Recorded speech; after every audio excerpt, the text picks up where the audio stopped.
Bismillah,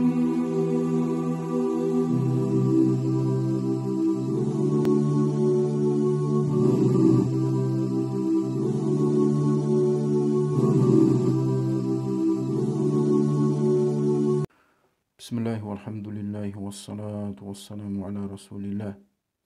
Зулхиджа айының 5 ұлылығы және 5 ерекшелігі. Алла Тағала Құран-ы Кәрімде айтады: "Вал фаджр ва лаялин ашр". Вал фаджр ва лаялин ашр. Аллах Тағала ва лаялин ашр деп ант ішіп тұр. Аллах Тағала өзі әл-азим, ұлы, және Аллах Тағала өз құзырында, оның алдында тек қана ұлы болған нәрселермен ғана ант ішеді.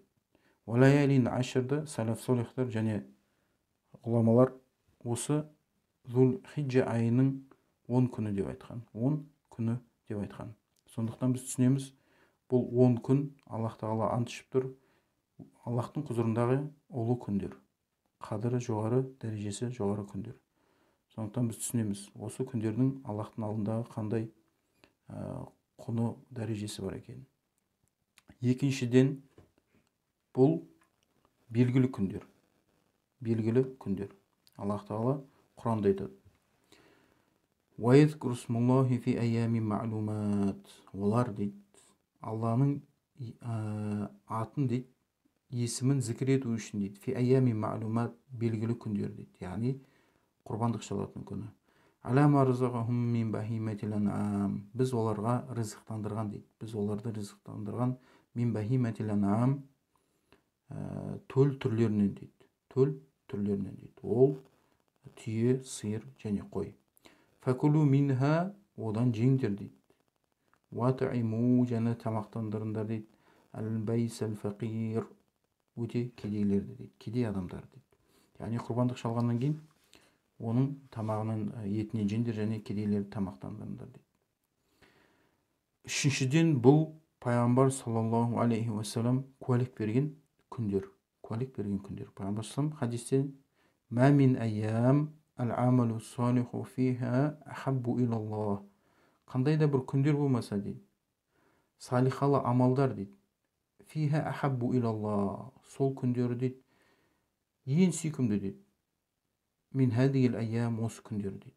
Бұл хадистен түсінетініміз, ең сүйкімді амалдар осы 10 күні Аллах Тағалаға, салихалы амалдар ең сүйкімді амалдар болып табылады екен. Пайғамбар саллаллаху хадисінде бізге осыны пайғамбар саллаллаху десеп тұр, куәлік беріп айтып тұр.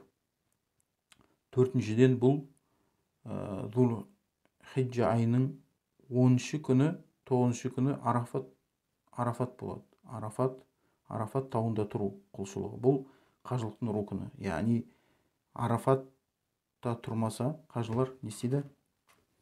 Қажылықтар дұрыс болмайды. Сол сияқты 10 күні бұл құрбандықтың шалынуы. Аллахтың ризашылығы үшін ықыласпен құрбандықтың шалынуы. Сол сияқты 5-ші ұлылығы, 5-ші ерекшелігі, бұл барлық құлшылықтар осы Зулхиджа айының 10 күні табылады, барлығы жиналады. Негізі осы 10 күнде болады екен. Біріншіден ол не? Намаз, қажылық, садақа, ораза, құрбандық шалу, осының барлығы тек қана осы 10 күннің ішінде жиналады екен, және осы 10 күннің ішінде негізін табады екен. Пайғамбар сондықтан бізге не деп, бізді салихалы амалдар жасауға үгіттеп айтып жатыр.